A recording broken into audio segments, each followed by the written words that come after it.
warahmatullahi wabarakatuh.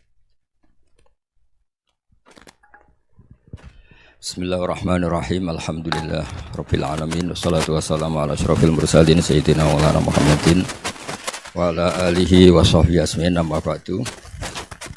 Yang kita hormati bersama Bapak Kapolri DRS Listio Sigit Prabowo MSI, Bapak Insinyur Jenderal Polisi Martinus Hukom selaku Kadensus, Bapak Brigadir Polisi DRS Torik Kriyono, Bapak Brigadir Polisi Simpson, SIK MSI, Bapak Brigadir Arif Mahfud, SIK MH, Bapak AKBP MD Sotik, Bapak AKBP Jimli Brilian, SIK, dan Bapak AKBP Beri Diantara SIK, dan semua teman-teman yang saya hormati. Seperti yang saya sering cerita kalau ngaji, ngatur kiai itu dosa. Tapi karena saya niat baik, sama-sama ngaji, jadi temanya bebas, waktunya juga paling lama saya ngaji paling 20 menit sampai 30 menit. Sesi jawab, tanya jawab hanya 2 pertanyaan. Tidak boleh bantah, yang punya diri saya kok diatur. Ini semakin lama Anda ngatur saya, semakin dosa, karena ngatur orang itu tidak baik. Apalagi ngatur kiai itu, tambah tidak baik lagi ini. Iya toh, misalnya saya ke Jakarta, nelpon Pak Martinus, Pak sini, ya belum mesti bisa. Jadi ya sama-sama nggak mesti bisa kan. Tapi monggo lah kita cerita-cerita Islam, cerita-cerita beragama yang rileks. Kita semua tadi seperti yang dikatakan Kadensus pernah disewani Mas Sufyan Sauri, juga beliau pernah ngaji. Sebetulnya dalam banyak hal-hal yang keseharian itu lebih prinsip ketimbang ide kita tentang hal-hal besar. Saya beri contoh, Allah itu Tuhan yang maha kuasa, yang menguasai alam raya ini. Kadang-kadang menjelaskan dirinya itu hanya alladzi at'amahum min ju'. Saya ini Tuhan yang memberi makan kamu saat Anda lapar, saat kalian lapar. Jadi untuk beriman kepada Tuhan yang Maha Esa, kepada Allah, kamu yakin yang memberi makan kamu itu Tuhan. Apapun kecewanya Anda terhadap tetangga, terhadap negara, terhadap mertua, terhadap istri, itu kecewa Anda tidak akan mati. Tapi kalau tidak makan itu mati. Sehingga Allah mensifati dirinya kadang pakai keseharian. Alladzi at'amahum min ju'. Tuhan itu siapa? Yang memberi makan kamu ketika lapar. Tapi kamu untuk syukur itu nunggu punya istri cantik, neriman, gampang diatur, membolehkan poligami. Terus 4 istri itu neriman semua, loyal semua. Itu sombong betul. Mau syukur saja kok repotnya seperti itu. Jadi mau syukur ya ada makanan dimakan. Itu. Kalau ngantuk ya tidur. Ayatnya wa min ayatihi manamukum billaili wan nahar. Maksud ayat Allah itu tidur. Nah, keangkuhan-keangkuhan ini yang menjadikan kita itu jadi repot hidup. Wong untuk syukur kok nunggu tadi. Mertua baik, tetangga baik, istri baik. Apa saja di sekelilingnya harus baik. Nah, keinginan berlebihan ini menjadikan kita lupa ada hal-hal yang paling kita butuhkan, yaitu oksigen. Kita boleh nempat di buminya Allah. Alladzi ja'ala lakumul ardo firasya. Bumi kamu tempati enak. Coba kalau gempa. Apa artinya istri 4 cantik semua kalau pas digoyang apa? Gempa. Apa artinya kamu jabat? Entah apa saja jabatannya. Kalau bumi likuifaksi, habis kamu. Kiai meskipun dai kondang umatnya jutaan, kalau likuifaksi di panggung hancur. Tapi nikmat-nikmat yang disebut Allah seperti ini kita kaji keseharian. Alladzi ja'ala lakumul ardo mahda. Allah itu yang menjadikan bumi dalulan, yang mudah diinjak. Famshu fi mana biya, silahkan pakai jalan-jalan. Jadi saya termasuk benar-benar kiai Jawa. Kalau kerennya Kiai Nusantara atau Kiai Indonesia lah. Diajari bapak saya Kiai Haji Nur Salim, diajari Mbah Maimun. Itu Islam itu keseharian. Karena ketika Anda memilih hal-hal yang serius, itu tujuan utamanya nyari ridhonya Allah. Dan ridhonya Allah bisa kamu dapatkan sesuatu yang pasti benar. Misalnya dalam sebuah hadis Sahih Muslim disebutkan, Inna wuha la yardo anil abdi idha akalal akla fayahmadahu alaiha aw yashroba syarba fayahmadahu alaiha. Itu redaksinya inna itu sesungguhnya, la yardo juga pakai lam taukid, juga maknanya sesungguhnya. Sungguh-sungguh Allah sangat ridho ketika seorang hamba itu makan. Makan ketika sesuap nasi dia muji Allah. Ketika minum seteguk nasi dia muji Allah. Itu kalau orang diridhoni Allah itu wali betul. Itu untuk jadi wali itu gampang. Kamu makan ridho. Kamu nginjak buminya Allah ridho seneng. Kamu hidup keseharian aman seneng. Nah ini supaya sampean kita semua ngaji betapa panduan Rasulullah untuk menggapai ridho Allah itu banyak yang keseharian sekali. Saking kesehariannya banyak dalam hadis dan itu sahih. Nabi menyebut hal-hal yang keseharian. Hatta ma tas'alu fi imra'atika, kamu punya uang kemudian istri kamu bisa makan itu ibadah. Bahkan sebagian ibadah itu dicontohkan Nabi yang akhirnya diprotes sahabat. Yaitu wa fi buti ahadikum sedekah, kamu menggauli istri kamu itu ya sedekah. Sampai sahabat bilang yang benar ya Rasulullah. Ayati ahaduna syahwatahu wa huwa lahu ajrun. Masa urusan biologis, urusan syahwat kemudian dia dapat pahala. Nabi menjawab, alaysa lawadhu'aha fi haramin akana alaihi wisrun. Bagaimana kalau dia meletakkan ke yang tidak benar itu kan dosa.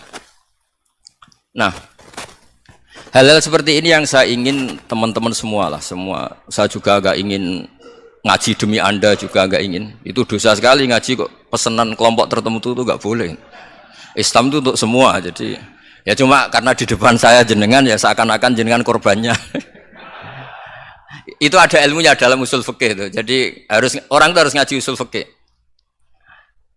Nama yang disebut, mungkin Mas Sufyan masih ingat zaman ngaji usul fikih. Nama yang disebut itu tidak jaminan sebagai prioritas perintah. Jadi misalnya gini, kebetulan yang di depan Nabi itu Abu Dzar. Nabi ya bilang, ya Aba Dzarin ini uhibbuka misalnya, atau ya Mu'ad ini muhibbuka, atau ya Aba Hurairah ini uhibbuka misalnya. Banyaklah riwayat yang Nabi nyebut ya Aba Dzarin, ya Mu'ad, ya Aba Hurairah. Kemudian misalnya Nabi meneruskan khitab, ini uhibbuka, saya mencintai kamu, fakul dubur sholatin, atau sebagian riwayat disebut fala tada'anna dubura kulli sholatin, Allahumma inni ala dzikrika wa syukrika wa husni ibadatik. Saya mencintai kamu, siapa saja. Mu'ad bisa, Abu Dzar bisa siapa? Saya mencintai kamu, mohon kalau habis sholat kamu jangan lupa wiridan Allahumma a'inni ala dzikrika wa syukrika wa husni ibadatik. Ya Allah, tolong kami permudah supaya mudah ingat engkau.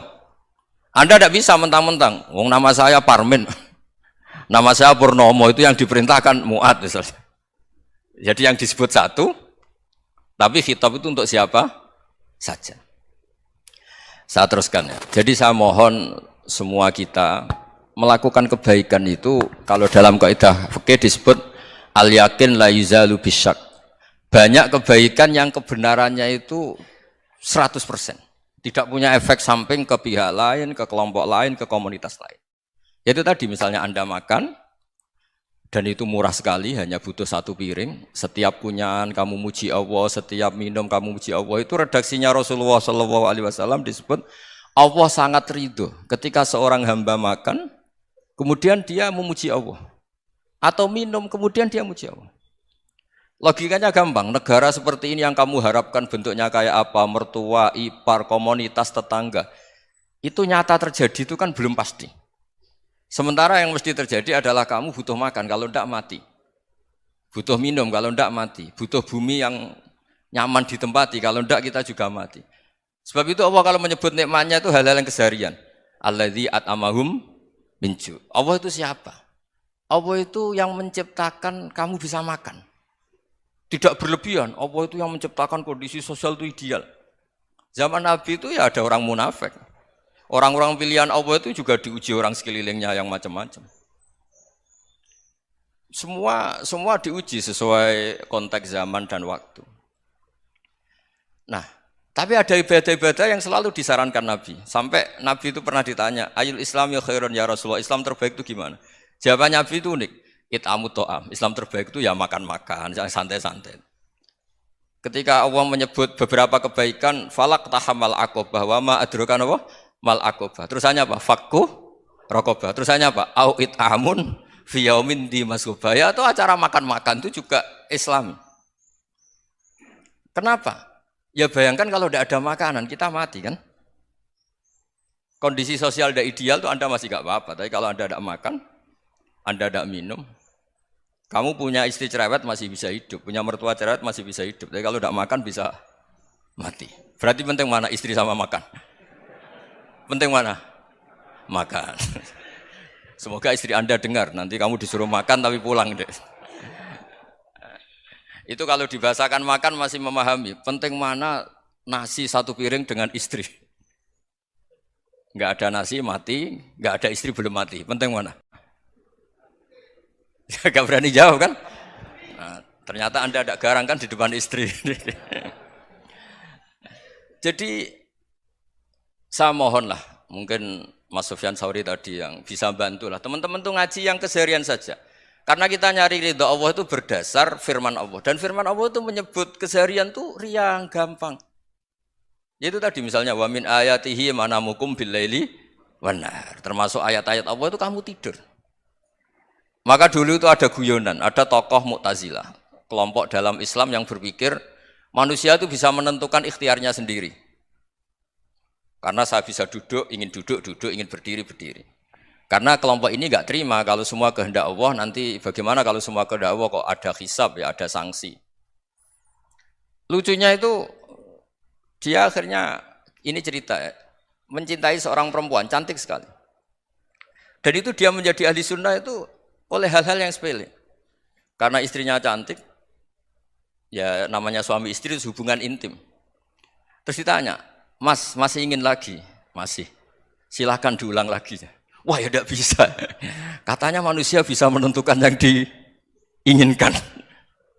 Itu tobat itu. Itu nggak bisa ditobatkan Mas Sufyan Ats-Tsauri. Orang cantik yang mudah nobatkan orang itu orang cantik. Segampang itu. Akhirnya kita tahu. Makanya kalau dalam kitab Hikam itu disebut al-akil mayakul madza yaf'alu wa hubi wal ghafil mayakul madza af'al. Orang yang punya akal karena sadar ini wilayah Allah, semua milik Tuhan. Itu dia tiap hari berpikir, besok Allah akan melakukan apa terhadap dunia ini. Kamu merencanakan sesuatu mau plesir, ternyata gempa.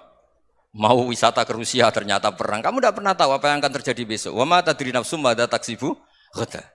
Tapi anda semua kita ini sering punya jadwal permanen. Makanya saya kalau diundang siapa saja, sana takdir. Yang jelas Gus ini acara penting. Ya masih acara penting nak pangeran ngersakno piye? Kowe ape dadi pangeran, kamu kok mau jadi Tuhan? Itu kadang ya kiai. Penting Gus acara ini jenengan harus memastikan bisa. Loh kamu itu yang ngajarin tauhid, sesuatu itu biadillah kok bilang-bilang apa pasti. Kalau maksa terus tak tobatkan loh kamu kata saya itu. Ya kalau gitu Gus bilang insya Allah.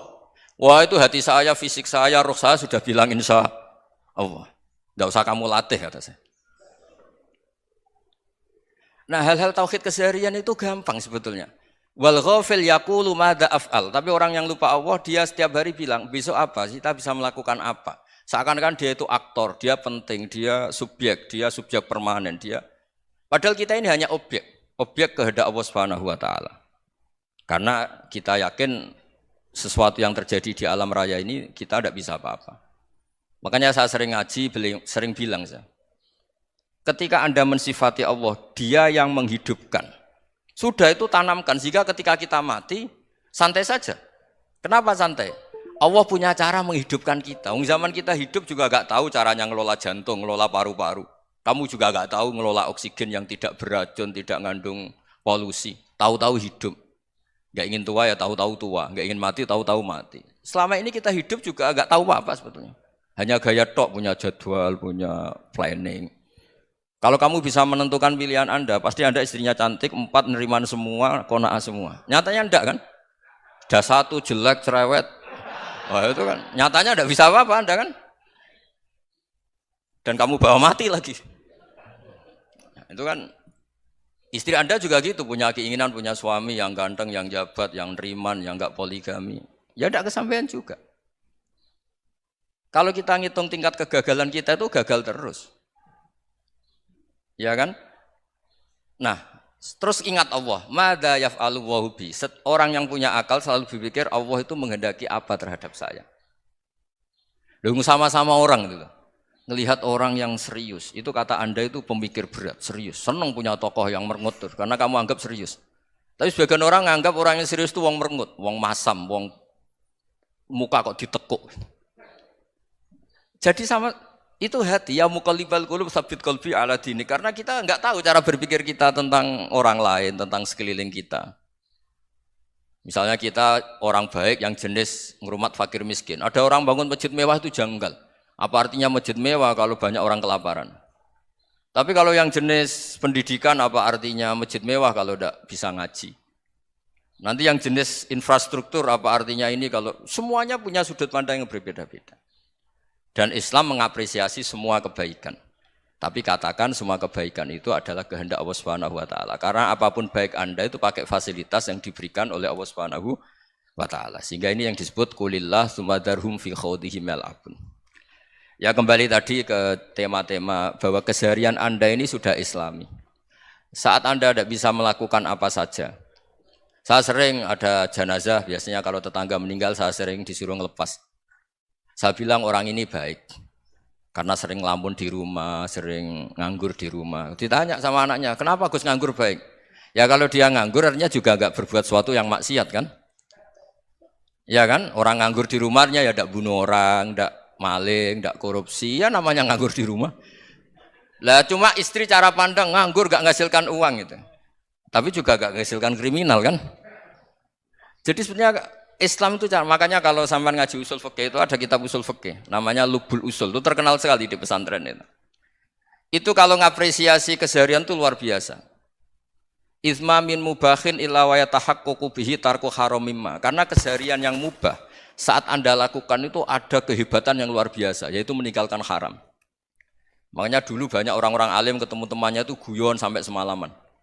Itu biasanya yang semangat Islam itu kiai kok ndak tahajud, kiai kok ndak witir. Orang yang sedang mapan uangnya banyak, malam itu tidak kelayaban itu sudah luar biasa. Melawan nafsu supaya tidak maksiat itu sudah luar biasa. Supaya lupa guyon sama temannya semalaman sampai subuh. Gejolok-gejolokan ngenang zaman miskin, zaman kuliah nggak jelas, zaman apa. Melihatnya jangan tarkut tahajud. Seperti ini meninggalkan tahajud, tapi meninggalnya ini talkul muharramat. Jadi kayak apa hebatnya? Sehingga Imam Ghazali punya riwayat yang agak unik. Hatta takuna ibadatu akhiri hadil ummah iku an-naum. Sehingga suatu saat ibadah terbaik umat ini itu tidur. Itu kan riwayat kontroversi. Ketika Imam Ghazali ditanya, kenapa iya? Kenapa kamu mulai keluar dari rumah itu sudah banyak maksiat? Melihat perempuan yang enggak mahram, melihat fenomena. Tapi kalau kamu tidur itu enggak melihat apa-apa. Tapi juga kamu jangan nganggap tidur itu ibadah betul. Saatnya melakukan fardu ain malah masih tidur. Tapi itu sudut pandang yang menjadikan kita Islam itu gampang. Jadi saat Anda tidak bisa aktivitas apa-apa, misalnya ada beberapa orang yang lumpuh. Lumpuh itu memang nggak bisa Jumatan, nggak bisa ibadah, tapi dia juga nggak bisa maksiat. Tidur itu memang Anda saat itu nggak bisa tahajud, nggak bisa witir, tapi saat itu ada zina, ada maling, nggak gosipkan orang, nggak bully orang, nggak menanamkan kebencian, nggak hasud. Sehingga tidur menurut Allah Ta'ala wa min ayatihi manamukum billaili apa? Wan-nahar. Karena di tidur itu selain ada unsur istirahat, jaga kestamina, juga ada unsur meninggalkan beberapa keburukan. Nah saya mohon ibadah yang keseharian ini kita jaga. Supaya kita semua baca ayat itu fasih. Fasih itu tertanam di hati. Allah itu siapa? Alladzi at'amahum min ju'i wa amanahum min khauf. Dan Allah kalau cerita di Quran itu anna sababnal ma'a sabba thumma syaqaqnal ardha wa syaqqa fa ambatna fiha habba wa inaba wa qadba wa zaituna wa nakhla wa hadaika hulba. Kamu tahu saya ini siapa kata Allah? Saya ini adalah Tuhan yang menurunkan air. Kemudian ada tanaman banyak. Habba wa inaba wa qadba, ada zaitun, ada tin, kalau orang Jawa mungkin ada tela, ada padi, ada mangga, ada pisang. Sudah. Wa inaba wa zaituna wa nakhla wa hadaika hulba. Ada perkebunan yang lebat. Tujuannya apa? Mata Allahkum, silahkan kamu pakai, kamu nikmati. Tapi karena kadang kita ini punya ide-ide besar. Tadi untuk syukur saja nunggu punya istri riman, rumah baik, tetangga baik, komunitas baik, semuanya baik baru syukur. Lama-lama nanti ada di surga, syukurnya nunggu surga paling kelas A. Itu sudah ada yang menghuni Rasulullah, kamu nggak boleh di situ. Masa untuk syukur saja? Repotnya Masya Allah. Jadi mohonlah Quran yang kalau Anda hafalkan juz amma itu kan ada ayat-ayat yang kayak tadi. Ya, fal yang dzuril insanu ila ta'ami. Coba lihat apa yang kamu makan ya. Dari mana? Dan untuk mempertahankan hidup kamu keseharian. Jadi jangan kira ibadah itu harus membentuk komunitas yang versi Anda. Ibadah itu harus yang hal yang mulu-mulu. Kesehariannya Anda alami. Loh ini saya tidak bikin-bikin. Saya ngaji bukan karena berdasar pesanan. Itu ayat yang saya baca kan betul ada ayatnya kan. Fal yang dzuril insanu ila tu'ami. Anna sobabnal ma'ah sobba. Thumma syaqaqnal ardo syaqqa. Fa'ambasna fiha habba wa inabau wa qodba. Wa zaitunau wa nakhla wa hadaika khulba. Terusannya apa? Mata'al lakum, silakan kamu nikmati. Mata itu silakan kamu nikmati. Ya kayak sampean dikasih hidangan ya makan. Ya sudah makan. Habis makan ya minum. Habis itu ngantuk ya tidur. Ya sudah normal-normal saja. Kayak apa indahnya Islam. Tapi Anda mencari Islam yang gimana lagi? Nah itu yang diajarkan guru-guru kita, diajarkan sanad kita sampai Wali Songo, sampai Rasulullah SAW. Bahwa pada akhirnya ada jihad, ada perang. Itu dulu memang perang, bukan membunuh. Beda. Dulu kita dijajah Belanda ya perang, dan itu normal karena kita dijajah. Jadi ketika orang lain ingin baik sama kita, wa in ahadum minal musyrikin astajaruka ya fa'jirhu hatta yasma'a kalam Allah. Kalau mereka ingin baik ya kita baik. Makanya ada istilah mustakman, mu'ahad. Kalau mereka ingin damai, berdampingan dengan kemajmukan ya itu yang lebih baik. Karena memang Islam menghormati proses perdamaian. Wa in janahu lis-salmi ya fajnah lah. Kalau ingin damai ya kita harus damai. Jadi andai kan dulu Belanda datang ke Indonesia kok minta besanan gitu. Ya mungkin kita juga senang karena memperbaiki hidung kan kalau minta besanan gitu. Nah tapi wong jajah dulu itu kan masalah kan? Apa? Masalah kan? Jadi saya mohon jadi apa? Saya tadi minta sama Bapak Kadensus kemarin juga pernah main ke saya. Jangan sering ketemu saya ini sudah uzlah, saya ini sudah mau daftar jadi resi. Saya itu kemarin di muktamar juga agak datang, acara di Jogja juga sudah. Karena memang keluarga saya dulu itu bahasa ya, bapaknya bapak saya itu enggak keluar rumah itu puluhan tahun. Memang punya adat uzlah. Ya makanya ngaji saya ngaji aja yang gampang-gampang aja, yang enggak orderan, enggak pesenan ngaji aja dulu yang gampang. Saya ikhlas, yakin betul saya ikhlas. Ikhlas itu menurut saya itu roh. Orang enggak ikhlas menurut saya itu orang aneh. Ikhlas itu gampang, sudah saya bilang. Kalau kamu yakin ilmu itu milik Allah, ngasihkan juga ikhlas itu milik Allah. Apa sih yang kamu punyai sehingga kamu tidak ikhlas? Uang milik Allah, energi kita milik Allah, bumi milik Allah. Kemudian kamu merasa memiliki. Merasa memiliki itu kalau dalam ilmu tasawuf sudah kesalahan kan. Bagaimana Anda punya? Coba tahu-tahu tanah itu kok milik Anda. Karena saya beli, Gus. Saya beli dari orang, dari Zaid. Padahal yang asli punya itu Allah. Apa benar kamu pernah beli sama Allah? Zaid ini pemilik nisbi, pemilik yang enggak sebenarnya kan? Ya enggak? Yang benar-benar pemilik itu Allah. Kok kamu ngerasa itu bumi kamu itu atas nama apa? Coba. Milik kan harus beli atau dikasih. Enggak semua kan?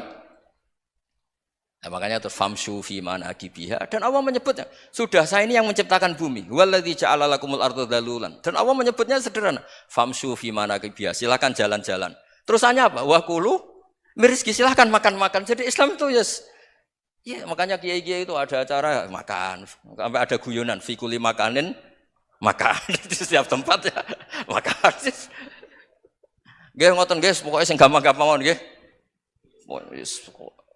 Nggih Mas Sufyan nggih sing gampang-gampang mawon nggih. Assalamualaikum warahmatullahi wabarakatuh.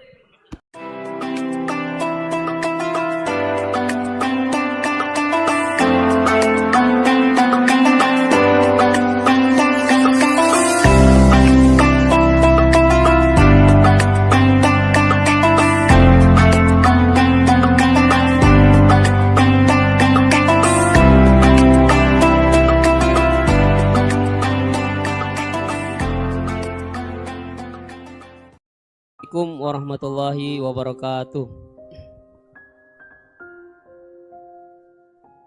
Yang saya hormati Bapak-bapak yang ada di depan, terutama Bapak Kiai Gus Baha.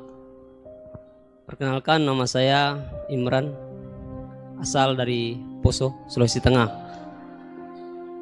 Alhamdulillah pada kesempatan hari ini kita diberikan nikmat oleh Allah untuk bisa bertemu dengan Bapak Kiai yang mungkin secara pribadi dan mewakili mungkin perasaan teman-teman semua di sini, ada kerinduan, keinginan untuk berjumpa langsung dengan Kiai, dan alhamdulillah terlaksana dengan berkat artinya dari Allah Subhanahu wa taala melalui bapak-bapak kita dari Densus bisa memfasilitasi. Pak Kiai, yang pertanyaan saya, kita ini kan teman-teman ini bahasanya ex napiter, pernah masuk dalam kesalahan kebencian terhadap negara. Bahkan di antara kita ini ingin membentuk negara sendiri, ya kan? Apalagi kami yang dari Poso, terutama MIT Mujahidin Indonesia Timur, itu pengen bentuk komunitas bahkan negara di Poso. Gitu. Artinya ada kebencian-kebencian. Nah, bagaimana? Karena kami dulunya punya doktrin negara ini negara yang togut, gitu. Negara kafir yang wajib untuk kita perangi, kita musuhi, dan orang-orang yang berkembang kita pokoknya kita basmilah sampai tegak negara ini, negara Islam versi kami saat itu. Nah, mungkin ada pesan atau ujangan nasihat untuk kami ini untuk semakin kuat, ataupun ada kisah-kisah ataupun ayat-ayat yang menjelaskan bagaimana kita itu harus sungguh-sungguh mencintai negara kita yang kita cintai ini. Kemudian yang kedua, Pak Kiai, terkait masalah ihsan ini seperti apa? Karena mahwal Islam, mahwal iman. Nah, ihsan ini kita mungkin yang belum terlalu kami pahami. Apa itu ihsan yang kata Nabi, anta'budullaha ka'annaka tarahu fa illam takun tarahu fa innahu yarak. Mungkin ada penjelasannya, Pak Kiai, Gus.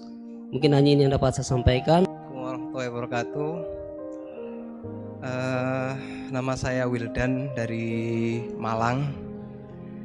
Alhamdulillah hari ini bisa bertemu dengan Gus Baha, yang memang dari saya waktu di dalam udah ngikuti YouTube-nya pada masa itu. Dan di sini Gus mungkin terdiri dari banyak saudara-saudara kita yang dari berbagai tempat, berbagai karakter dan berbagai sifat. Nah, yang saya ingin tanyakan, bagaimana kita memupuk konsep persaudaraan tanpa memandang kepentingan duniawi. Karena kebanyakan dari kita bersaudara karena kepentingan, bukan bersaudara karena ya kita adalah saudara. Terus kemudian yang kedua yang ingin saya tanyakan itu, kita hari ini adalah mengalami degradasi moral yang luar biasa. Akhlak, sopan santun nyaris sedikit demi sedikit hilang. Nah, bagaimana cara kita untuk memupuk agar generasi kita selanjutnya tetap berakhlak, beretika terhadap yang lebih tua, ataupun kepada sesamanya, ataupun kepada yang lebih kecil. Mungkin sekian dari saya.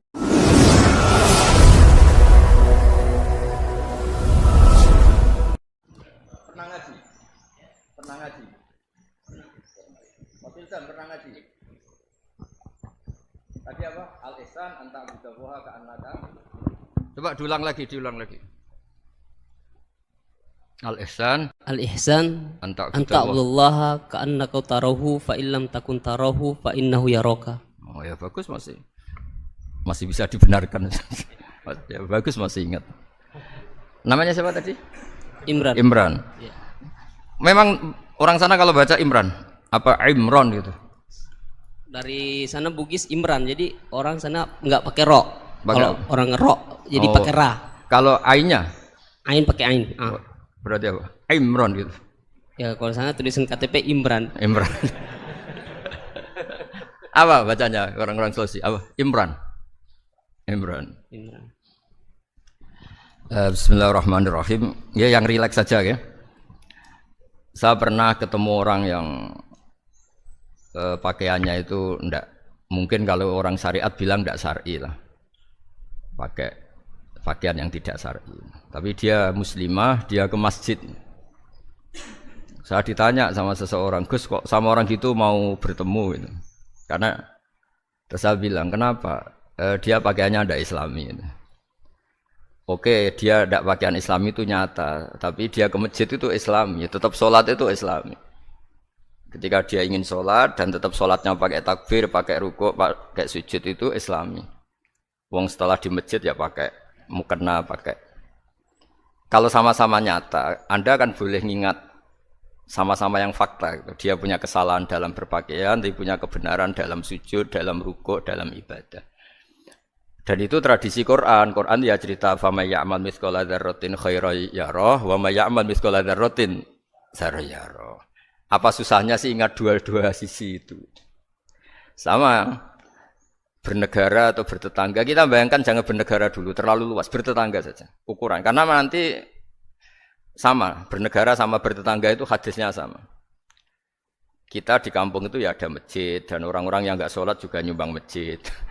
Bahkan ada yang nyumbang masjid banyak terus tidak sholat. Karena keramik saya sudah sholat katanya. Saya pernah ketemu orang model gitu itu ya ada. Jadi, tapi ada juga yang sholat terus tapi nggak pernah nyumbang masjid. Ya orang banyak.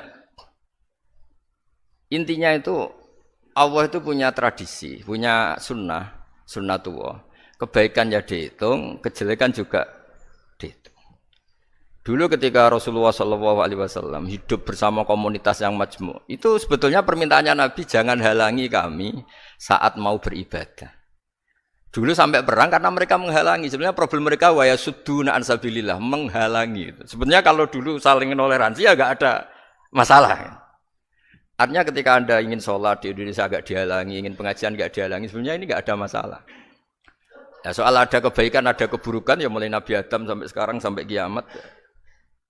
Itu cara pandang. Jadi cara pandang kita terhadap orang lain itu harus hal-hal yang nyata. Kalau kesalahan mereka nyata, kebaikan mereka juga nyata. Kenapa kita hanya ingat sisi yang jelek, tidak ingat sisi yang baik?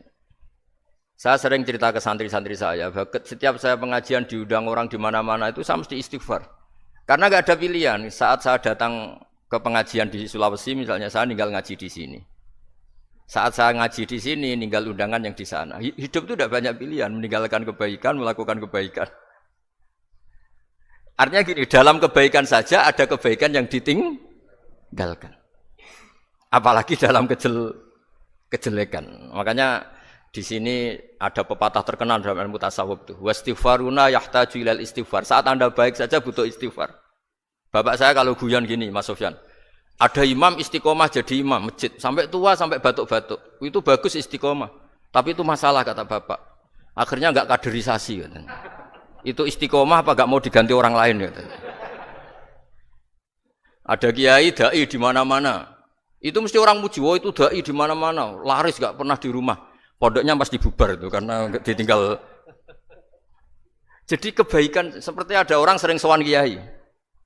Wah itu malah lebih masalah lagi kan. Kadang kiainya pas istirahat, yang disalamkan template uang jatah susu anaknya. Hari itu waya tagihan malah lari sowan kiai. Jadi harusnya di rumah ada fardu ain tagihan listrik entah apa. Jadi makanya di hikam itu terkenal kata-kata manusia itu siapa? Manusia itu mangkanat mahasinuhu masawiyah fakai falatakunu masawihi masawiyah. Manusia itu orang ketika baik saja salah, apalagi pas salah. Coba saya misalnya pidato begini, di atas panggung saya orang alim pidato nasihati orang. Di saat yang sama seperti yang tanya Mas Wildan tadi ada agak sopannya. Di situ ada mungkin orang yang lebih sepuh timbang saya. Masa lebih muda kok di atas? Yang di bawah lebih tua. Ada enggak sopannya? Mau enggak pidato disuruh, mau di atas disuruh, enggak sopan sama yang.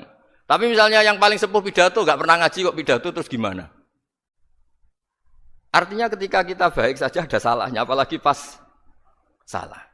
Sebab itu ajaran Rasulullah itu suruh berdoa Rabbana dzolamna anfusana. Sebelum minta itu merasa, ya Allah kita ini mendolimi diri kita sendiri. Karena dalam pilihan-pilihan itu pasti ada salahnya. Coba misalnya Anda bangun masjid habis 2 miliar. Yang harusnya 1 miliar sudah jadi. Terus nanti suatu saat ketemu Allah ditanya, Itu ada orang miskin, fakir miskin, yatim. Andai kan kamu sumbang 1 miliar itu sejahtera semua. Gara-gara kamu bangun masjid terlalu mewah. Ya tapi kadang-kadang orang kebaikannya itu orientasinya bangun masjid, gak tertarik nyumbang fakir. Saat itu cara berpikir gitu mau apa? Tapi kalau dia kumuluhur manusia terbaik karena bangun masjid 2 miliar, coba diaudit secara kepentingan syar'i. Penting mana dengan ngasih makan fakir miskin? Penting mana dengan menikahkan janda misalnya? Penting mana dengan pendidikan? Apa artinya masjid mewah orang nggak tahu halal haram, nggak tahu najis, nggak tahu cara sesuci, nggak tahu cara adzan yang benar. Terus penting mana untuk beli kitab sama dipakai masjid? Apa artinya beli kitab apa tapi nggak makan? Penting mana makan sama beli kitab? Ada auditnya. Makanya manusia itu ketika baik pun disuruh istighfar. Apalagi ketika salah. Nah dengan perasaan seperti itu kebencian pada orang lain luluh karena potensi baik pada orang lain ternyata tinggi. Dan potensi salah ke kita juga tinggi. Nah dilatih gitu. Jadi di Ihya itu ada kitab tawaduk. Kitab tawaduk itu dilatih. Ketemu orang tua. Huwa aksaru ibadatan. Dia mesti ibadahnya lebih banyak karena lebih tua timbang saya. Pasti sholatnya lebih lama timbang saya. Ketika Anda sudah tua melihat anak-anak, huwa aqallu minni maksiatan. Mesti maksiatnya tidak banyak karena masih kecil.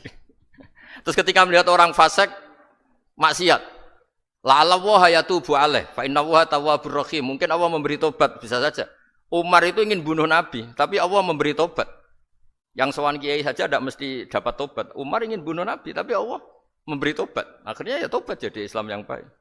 Dalam sejarah Wali Songo, Kalijogo sowan Sunan Bonang itu ingin garong. Tapi malah jadi muridnya jadi wali. Kalau Allah sudah menghendaki tidak ada ya. Perang Uhud orang Islam kalah itu karena panglimanya siapa? Khalid bin Walid. Tapi dia malah yang dapat hidayah. Nah, sama orang yang sekarang Anda benci bisa saja Allah merencanakan ada apa? Hidayah di situ. Dan kita yang merasa benar jangan saja ada rencana Allah bikin kita su'ul khotimah. Na'udzubillah min dzalik kan tidak pernah tahu. Nah, dari tidak pernah tahu itu orang diusahakan tawadhu. Wa ma adri ma yuf'alu bi wala bikum. Kita tidak pernah tahu. Makanya meskipun saya ini kiai terus kata orang banyak itu ketop. Kalau istighfar ya nangis betul ya. Cuma kan nggak perlu di depan umum. Nanti ada penampilan kan ribet kan nanti. Sudah nangis nggak ikhlas, nggak mutu. Ya gitu ya. Yang Mas Wildan tadi apa pertanyaannya diulang? Selain masalah akhlak tadi. Tentang bagaimana cara kita bersaudara tanpa memandang kepentingan duniawi. Nah ya makanya tadi saya bilang bernegara itu pakai hadis misalnya Nabi pernah ngendikan kamu itu punya 3 tetangga, yang satu punya 3 hak, yaitu dia tetangga kamu, dia seagama kamu, dia sesaudara kamu. Jadi ada 3 hubungan, seagama, sesaudara, dan tadi apa? Dia tetangga kamu, dia seagama dengan kamu, dia masih kerabat kamu. Terus ada tetangga yang punya 2 hak, yaitu dia tetanggamu, seagama dengan kamu, tapi tidak sekeluarga dengan kamu. Terus ada tetangga yang punya 1 hak, dia tidak keluarga kamu, dia tidak seagama dengan kamu, tapi tetap punya hak karena itu tetangga kamu. Dan itu kata Nabi semuanya berhak kamu baikin, karena ada hakul jar. Makanya dulu doa ada bil kubri itu ceritanya sederhana. Ada seorang perempuan Yahudiyah, sowan Sayyidah Aisyah. Kalau sowan ya dikasih uang sama Sayyidah Aisyah. Padahal Yahudiyah. Ketika dikasih uang, terus si Yahudiyah tadi, semoga engkau diselamatkan dari siksa kubur. Zaman itu Sayyidah Aisyah belum dengar hadis tentang siksa kubur. Setelah Rasulullah datang, saya tadi diminta didoain, ya saya terima karena saya enggak percaya. Terus Nabi ngendikan itu benar adanya siksa kubur. Ketika komunitas Yahudi di Madinah itu puasa Asyura, Nabi coba tanyakan mereka, kenapa puasa Asyura? Padahal orang Yahudi. Oh, terus setelah ditanya, yaumun najjawahu fihi Musa, itu hari di mana Allah menyelamatkan Nabi Musa, kata orang Yahudi. Terus kata Rasulullah, nahnu ahaqqu bi Musa, saya juga berhak menghormati Musa. Kemudian Nabi puasa. Suatu saat lagi ada orang Yahudi datang, ya Rasulullah, ya Muhammad, manggilnya ya Abul Qasim karena orang Yahudi. Ya Abul Qasim, nanti nasib langit bumi ini di mana? Manusia yang sudah mati-mati di mana ketika bumi dihancurkan? Mayat-mayat yang sudah di kuburan di mana? Terus orang Yahudi tadi bilang, inna woha wadu as-samawati ala dzih wal arodina ala dzih. Soalnya Allah itu bisa saja mengelola langit bumi yang sudah hancur gini-gini. Nabi itu tertawa-tawa. Dalam sebuah riwayat disebut hatta badat nawajidu. Tertawanya Nabi itu lepas sampai giginya kelihatan. Kata rawinya tasdiqan liqaulil khabri karena Nabi membenarkan orang Yahudi tadi. Jadi intinya dalam banyak hal itu ya dicari kesamaan. Makanya kalau interaksi dengan kelompok lain kata Nabi la tusaddiquhum wa la tukadzibuhum. Kamu jangan mengiyakan juga jangan menolak. Kamu tolak jangan-jangan pas yang sama dengan ajaran kita. Kamu benarkan jangan-jangan yang tidak sama. Ya sudah kalau enggak sependapat ya jangan ngambil sikap. Nah itu juga yang dipraktikkan Rasulullah SAW. Nabi yaqumu lailatan yuraddidu hadil ayat. Nabi pernah sholat 1 rakaat hanya ngulang 1 ayat. Itu aja gak selesai. Yaitu ngulang-ngulang ayat. Fa'aqulu kama qalal abdus sholeh in tu'adzibhum fa innahum ibaduk wa in taghfir lahum fa innaka antal azizul hakim. Pun Gusti kula nyerah.